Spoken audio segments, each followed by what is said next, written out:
When you read the manual, sometimes you may notice that the screen doesn't look exactly like the way you see it on the Malacat, and that's because there's so many variations.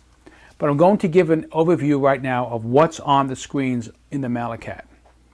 The very first thing that you see, the very first letter on the top line, is either going to be C, which represent chains, F, which represent factory kits, or U, which represent user kits.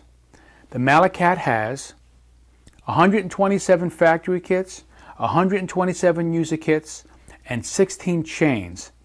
I'll explain chains a little bit later. To the right of the chains, factory or user, is a word that's either going to say hang, split, or layer. And that is the mode of the instrument. Look on the second octave and you'll see the words hang, split, or layer. Hang means the normal mode, where controller 1 just plays in a normal way. The second one, split, means that the instrument is split in half somewhere, and that means controller 1 and controller 2 are active. And layer means that the instrument is now playing in a double mode.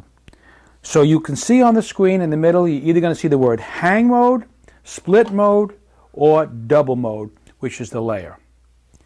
Now to the right of that, you're either going to see a word that says normal, dampen, or aftertouch. This is another grouping that's on the third octave. Normal means that the instrument plays as you expect it when you hit it. Dampen mode means that when you strike it and then you do a dampen stroke, it will perform that function. And aftertouch means that if you strike the pad and push down, it sends out an aftertouch command, which we'll explain later. On the second line, you see the word controller 1 or controller 2.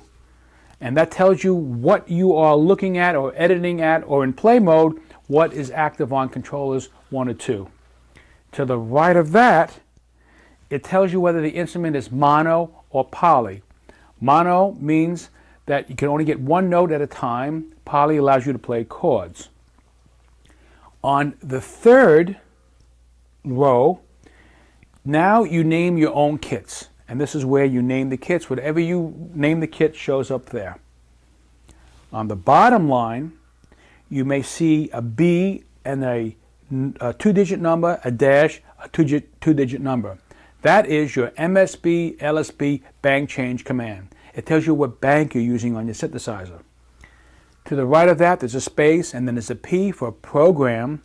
It tells you what program number you're sending to your synth. To the right of that is a V, and that means the volume. What volume your instrument is sending to your synthesizer.